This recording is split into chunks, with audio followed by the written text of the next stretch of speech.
Hello, Weebs here, back with another video.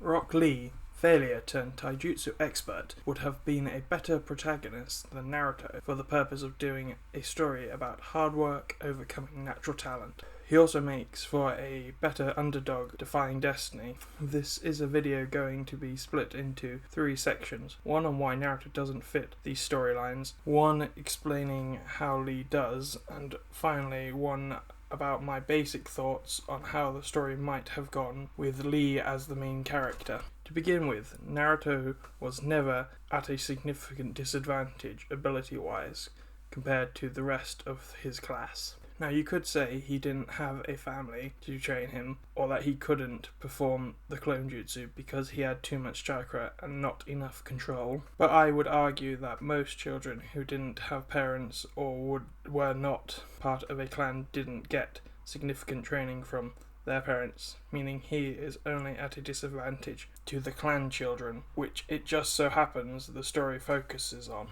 As for having too much chakra, that isn't really an underdog trait, considering when he becomes a genin, he has more chakra than Kakashi, and trounces his entire class in terms of endurance. Then there is the fact he was able to learn an A-rank forbidden jutsu in just one night, which speaks for his talent. Then he completes the Rasengan training in record time with his own unique take. Honestly, people calling Naruto an underdog in terms of skill, talent, or ability need to reread the story. As for a social underdog, Naruto starts with Iruka believing in him along with Hiruzen, while a majority of the village either dislikes or ignores him, except for the Ichirakus, so he is starting almost from the bottom. However, outside of the village, his natural charisma earns him respect and adoration. Then there is the idea of hard work beating natural talent. Let's see here. He has naturally large chakra reserves because he is an Uzumaki, and they have incredible life forces. His chakra is further enhanced by having Kurama in his gut, and on top of that, he has a panic button in the form of QB chakra mode. These are things he was born with or given, things no amount of hard work will get you. He uses Kurama to beat Haku, Neji, and to fight Sasuke at the final valley. Then we are told in the first arc that Naruto goofs off in class, that he doesn't pay attention, and it's all for a legitimate story reason, but it doesn't strike me as someone who is giving 110% to be their best. As for destiny, the moment we learn Naruto was a reincarnation of Ashura, and how he was destined to fight Sasuke. No, before that, when the Toad Sage told Jiraiya about the prophecy, I knew everything Naruto said to Neji about fate not existing was crap. It's just that Naruto's destiny was greater than his.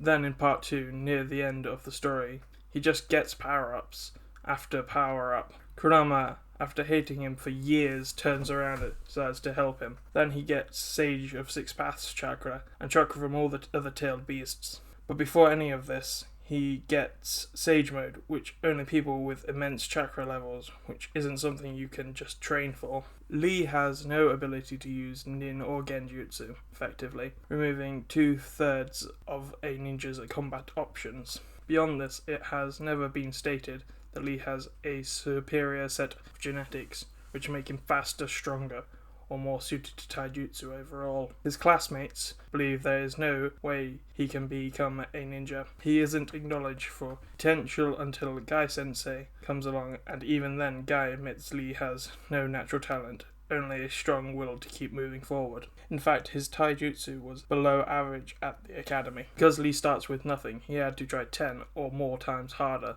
than everyone else we see in this entire series. He doesn't have a clan jutsu, a Kekkei Genkai, no tailed beast, or insane chakra reserves. Honestly, from just a genetic standpoint, even Sakura in part 1 has a higher potential and a superior body. Until the Chunin exams, only Guy Sensei recognizes Lee for his hard work and dedication to surpass his handicaps, becoming someone who could defeat a genius with hard work. Neji mocked him, and Tenten didn't believe he could ever beat Neji because he was a genius. But unlike Naruto, who became a goofball, Lee instead put all his effort into achieving his goal, driving himself into the ground every single day. Lee lacks any unearned power. Everything he has is something which is available to everyone. in the Naruto universe. No reincarnation of some powerful entity, no prophecy determining where he will end up, and no overpowered rage mode or spontaneous power-ups. In fact, his strongest moves are double-edged swords, which in exchange for power damage his body. It bleeds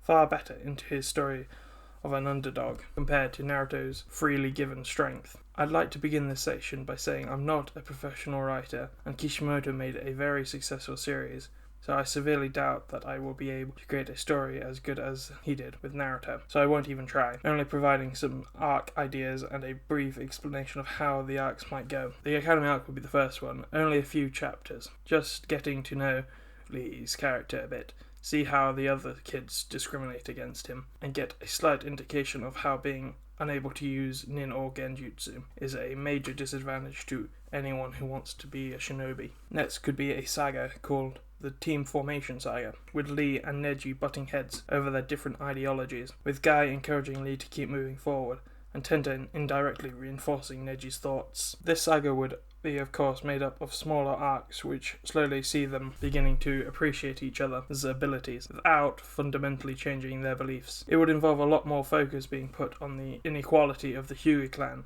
and the actual regular training that people who don't have monster chakra or some crazy Kekkei Genkai or clan jutsu would perform, and we can get a more in-depth idea of how one taps into the inner gates. Basically, it would be a lot more slice of life oriented, with more focus put on world building the village and things outside of fighting, really, getting us invested in the world and the characters by seeing them in their everyday lives. Tuning exams would play out the same, but following that we can have the recovery arc, the emotional low point in the series. We can see how having his dream crushed negatively affects his mental state, along with Tenten and Neji, who have their ideologies reinforced, as well as Guy, who will be dealing with the knowledge that his prize student is facing a life as a civilian after all his hard work to reach where he is, and when Tsunade returns, only to get such a negative response. We can perhaps get to see an actually depressed Guy, considerate Neji after the exams and invasion.